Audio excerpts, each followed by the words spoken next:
Hello everyone, I'm going for a gym session this morning. I do really like strength training, and at the same time I wanted to share my workout, my usual workout today, and relate this to my cycling.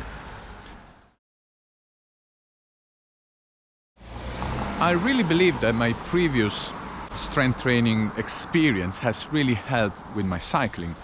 Not because I've never done anything specific for the lower part, legs. I actually mainly train the upper body, but I do believe that overall the strength training will also be beneficial to cycling. And I think that there's no need to do specific training for cycling, because the training you do in the gym, I would say, will trickle down to help your power and intensity while you are on the bike. In my particular experience, I did a lot of track running when I was young. I developed a lot my legs, my glutes, when I was doing long jump, 100 meters, 200 meters, high jump. So I try all these disciplines that are very explosive. And in my late teens, my legs bum developed a lot more than the upper body. So growing up, it was a bit of a challenge for me to grow up the pecs, the back, to balance out my body. I've always been strong in terms of physical strength. I never had a problem in sports and performing sports, but growing muscle, it wasn't easy for me. I'm kind of tall and slender, and I realized over the years that to grow muscle, if you're natural, of course, I never take anything stronger than a protein shake, you do have to have perfect technique. You have to challenge yourself with intensity and volume on weight, and of course eat the correct nutrients to feed the muscle once they've been worked out. The problem in the fitness industry, especially with a lot of influencers, is that most of them, they are using steroids, which is nothing wrong. I haven't got anything against them, but they might convey the wrong advice.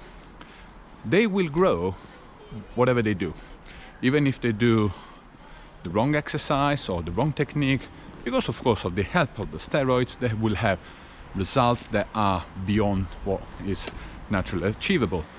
If you don't want to use steroids, then it is a lot more challenging to grow muscle, and you have to stick, as I mentioned, to the perfect technique to actually challenge the muscle you want to challenge and not the others. And the volume and intensity has to be quite high, otherwise the muscle won't be challenged and they won't grow. Over the years, I made the mistake in questioning the exercise rather than my technique. So I kept changing exercise when the result didn't come. And that was, of course, my problem. At that time, there was little information available. Internet information wasn't that mainstream at that time. Yeah, I'm old enough. And it was difficult just to listen to my friends at the gym to know what to do best. Now a lot of information is available. There are fantastic resources on YouTube, on Instagram, and I really streamlined my workout for the upper body in about 3 exercises for the pecs and 3 exercises for the back. So I always concentrate my workout on pecs, so the push, and the back with the pull movement. If I do have time, I do a bit of arms as well. Arms will be challenged anyway throughout all the exercises, especially if you do compound movements. But if you want a little bit more focused workout, then I will stick a couple of supersets with bicep and triceps. For the upper body, flat bench is of course the king of the exercises. I've been doing flat bench wrong for many years. Now I know the proper technique, and it's the first time in the last few years that I've seen some result. Incline, bench to target the upper body and especially the upper part of the chest. For the back, similar thing, lat machine for the width of the back, then concentrate on the thickness of the back with the rower, and if I do have time, some cable workout as well.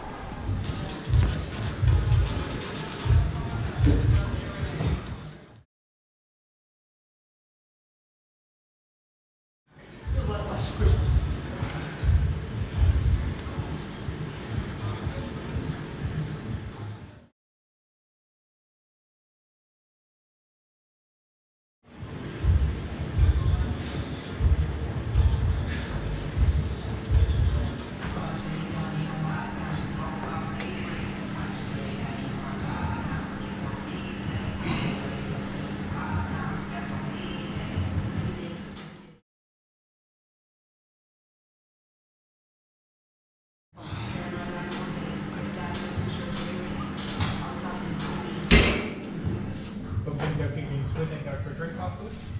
So after you're around. Yeah, mate.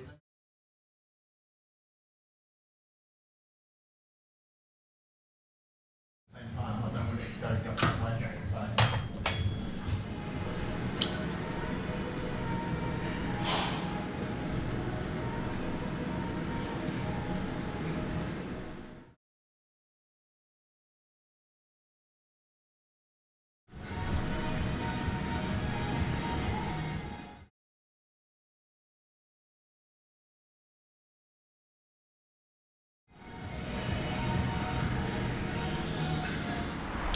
My basic workout done. I didn't have much time today, so just chest and back. Key points for me that I always want to achieve in the gym is good intensity. I aim to do per exercise 4 sets, 8 to 10 repetitions per set, and I do arrive at the 8th or the 10th repetition where I'm really struggling. So I always adjust my weight to stress the muscles out, and by doing so you make sure that your workout has been as efficient as possible. Key points is of course on the technique on every exercise. There's no point in actually just moving the bars or the weights. The point is to work out the muscle you want to work out. That's why the technique is so important, because yes, you can actually move heavier weights if you want, but then you will recruit different muscles that you don't want to target. So there's no point in actually moving the bar with however you want to do. The key is moving the bar with the muscles that you want to work out. And overall, yes, I haven't done any cycling specific exercise, but I do believe that the tension that you have during the exercise, whatever they are, it does help overall to improve your body and also improve strength and resistance while you're cycling, even if you're using more legs and glutes on the bike. Now it's time to eat something, and hopefully if the weather stays like that, I'll be back on the bike as well. Thanks again for watching. I will see you to the next video. Ciao.